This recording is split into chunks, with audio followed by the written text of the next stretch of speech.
Bom dia, oitavo ano. Hoje é a nossa primeira aula de língua portuguesa do terceiro bimestre, né?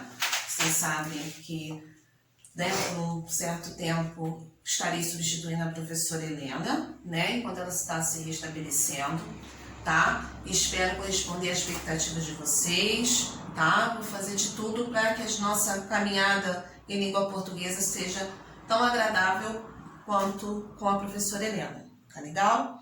Então agora nós vamos pegar o nosso livro de português na página 25, que nós iremos falar sobre figuras de linguagem, tá? Linguagem figurada.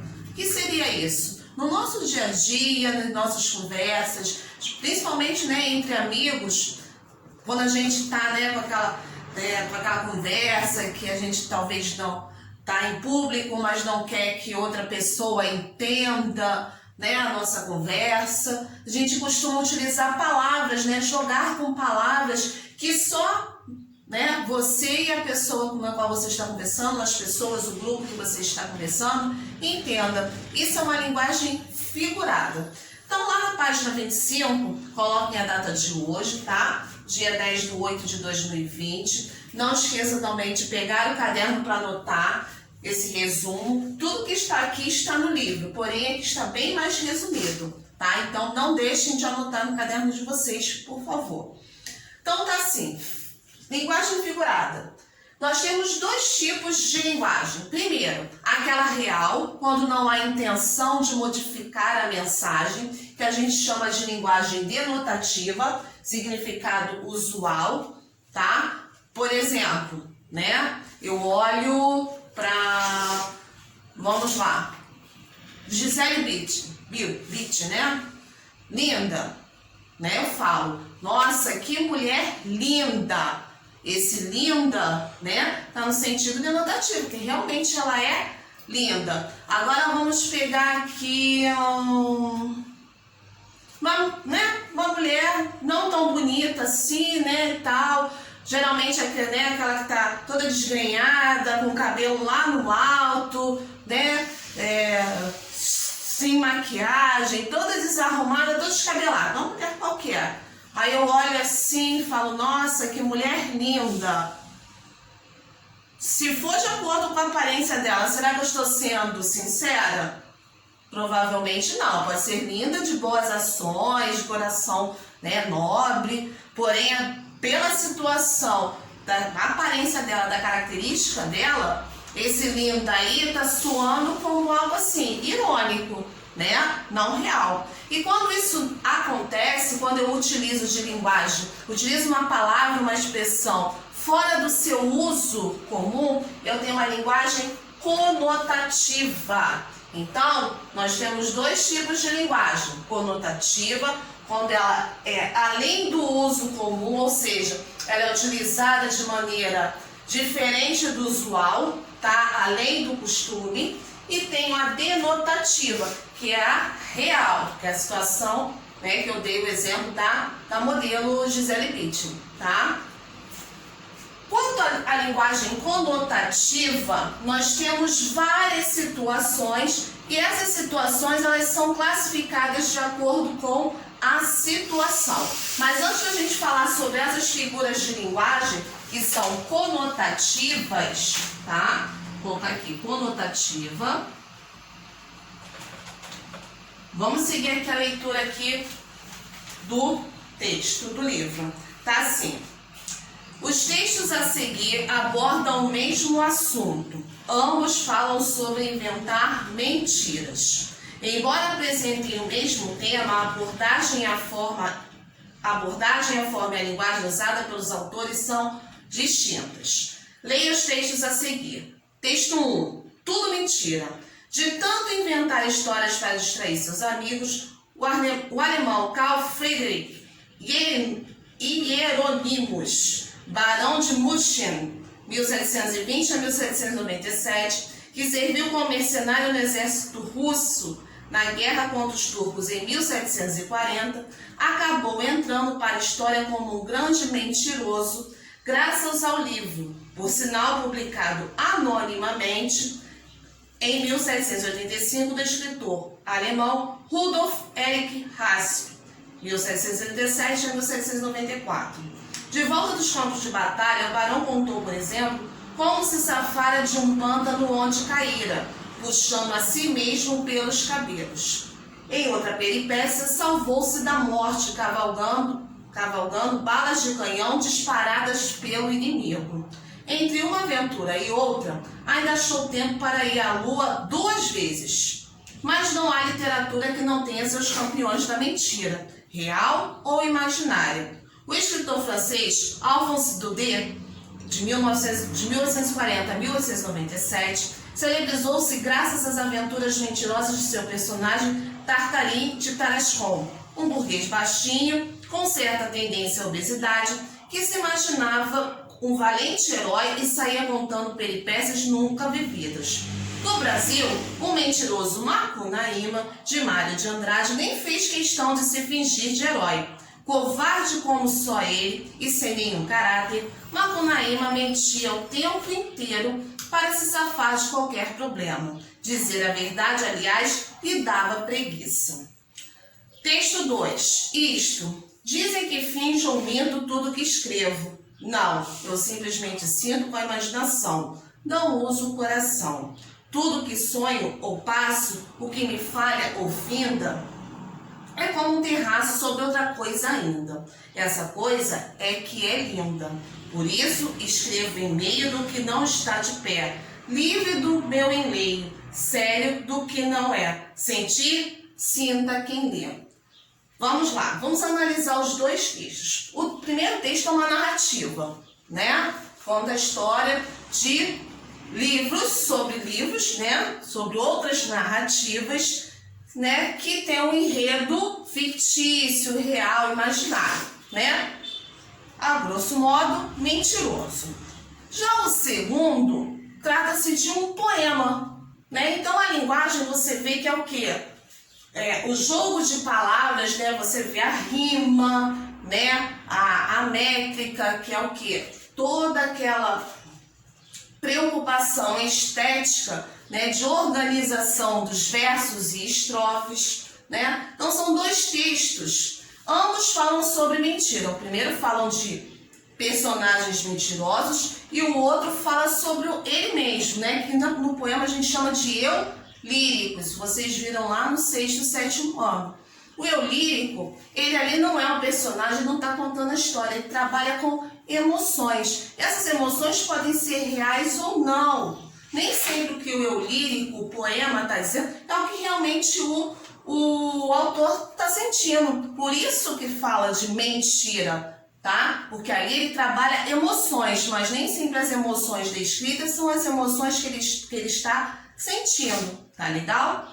Com isso, lá na página 26, nós temos aqui falando sobre texto não literário e texto literário, tá? Aqui, nesse quadrinho aqui. Escreve aqui em cima, por favor, importantíssimo. Esses 2 exemplos de texto que nós vimos na página 25, tanto o 1 e o 2, falam sobre esses tipos de texto, literário e não literário. Então tá assim, texto não literário possui uma linguagem denotativa. As palavras não adquirem tantos significados como no texto literário. Os acontecimentos fazem parte da realidade e são apresentados de forma objetiva. Foi o quê? O texto 1. O texto 1, ele já chega falando que as pessoas, os personagens que ali citados são mentirosos, tá? Uma linguagem denotativa, tá? Característica real. Já o texto literário possui uma linguagem conotativa. Os fatos possuem caráter ficcional, ou seja, estão fora da realidade, além de se apresentarem de forma subjetiva. É o que acontece no texto 2, né? A gente pode até pegar um exemplo aqui, ó, na segunda estrofe. Tudo que sonho ou passo, o que me falha ou finda, é como um terraço sobre outra coisa ainda, essa coisa que é linda.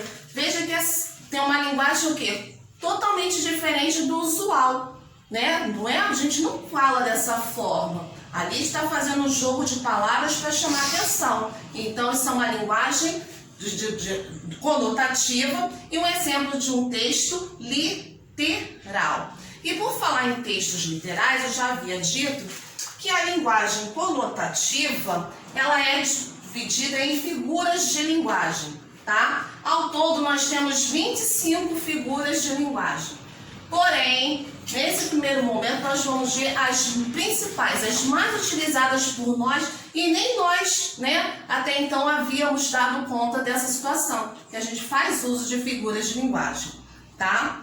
Então, tá assim, a primeira, tá lá na página 27, tá? Figuras de linguagem. É a metáfora. A metáfora é quando eu dou outro sentido a uma palavra do comum do nosso dia a dia. Por exemplo, vou dar uma situação para vocês. A gente sai numa festa, né? Geralmente a gente vai numa festa quando a mãe deixa, né? A festa do coleguinha, né? E tal.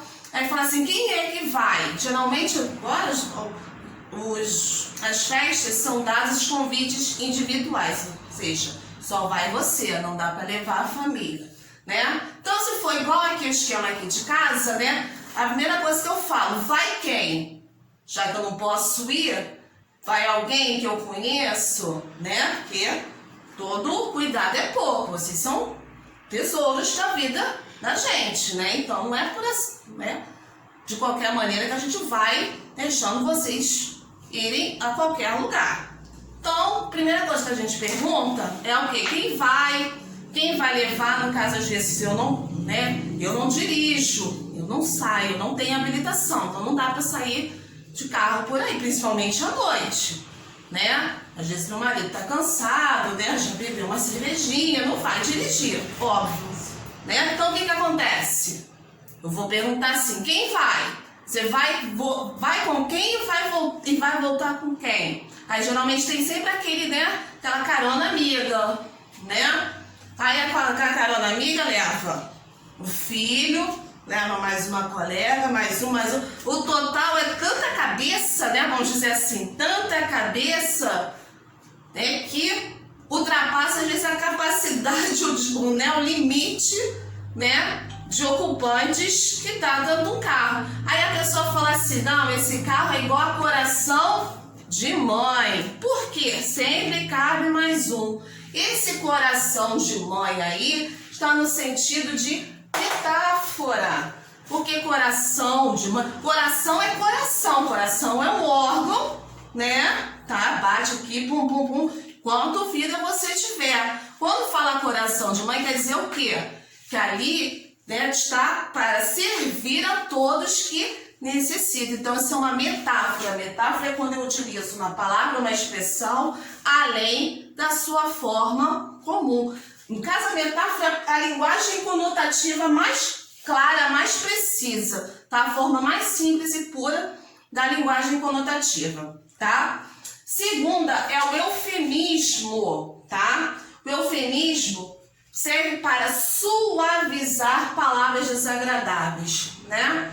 Quando você sabe, né, de falecimento, o mais comum, tá? O exemplo mais comum. Claro que aqui no livro vocês vão ler, tá? Com atenção e vão ver outras situações, tá? Isso aqui eu tô dando do dia a dia, mais fáceis. Alguém morreu, você vai dar notícia para alguém. Às vezes você chega logo de só e fala, fulano morreu. Mas se você não quiser falar assim, fulano morreu, né, que às vezes pode dar um choque, né, na pessoa que vai, né, saber da notícia, você pode falar o quê? Fulano partiu dessa para melhor. Esse partiu dessa para melhor é uma situação de eufemismo. Você quer dizer o quê? Que ele vai descansar, vai para junto do pai, né? Aquela coisa menos impactante. Então, o eufemismo tem essa característica, tá? De suavizar situações desagradáveis. A terceira é a hipérbole. A hipérbole é geralmente utilizada para aquelas pessoas exageradas, né? Que gostam de fazer um drama, né? E tipo eu, né? Às vezes eu também sou bem dramática, né? Mas então, aí tá assim, hipérbole é o emprego exagerado de uma palavra ou ideia com o propósito de causar impacto. né? Aí a gente fala, né, meus filhos estão agitadíssimos. Eu falo assim, eu vou morrer, eu vou sumir daqui. Fala assim mesmo com meus filhos, desse jeito, tá? Não mais alto, um pouquinho mais alto, né? Como eu vou fazer isso no vídeo com vocês.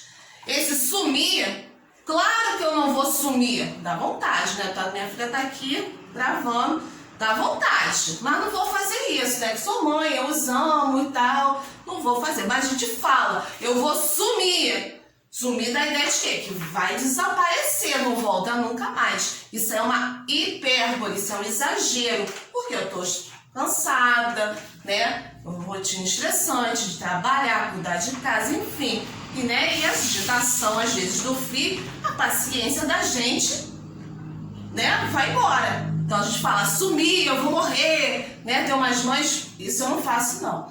Fala assim, eu vou matar vocês. Claro que a mãe não vai matar o filho, ela tá com raiva, né? Ela quer que o cara para, né? Se matar vocês, quer dizer o quê? Sossega que eu já cheguei no meu limite, tá bom? Então a hipérbole tem essa característica de exagero, tá? A outra é a antítese. A antítese lembra muito lá no 4º, 5º ano, quando vocês estudaram sinônimos e antônimos, né? Sinônimos são o quê? Palavras com o mesmo significado. Antônimos são palavras com significados opostos. Então, a antítese trabalha com o jogo de oposição entre as palavras. Então, lá na página 28, tá assim: não existiria som se não houvesse silêncio. Não haveria luz se não fosse a escuridão. A vida é mesmo assim, dia e noite, não e sim. Essa música é lindíssima, tá? De Milton Nascimento. Então, vamos lá. Tem aqui um jogo de palavras. Som, silêncio. São ideias opostas. Antítese. Luz e escuridão. Ideias também opostas. Dia e noite. A mais clássica de oposição. E não e sim, tá? Então, antítese são o quê? Quando numa mesma mensagem é que a oposição de ideias, tá legal? Então vamos lá.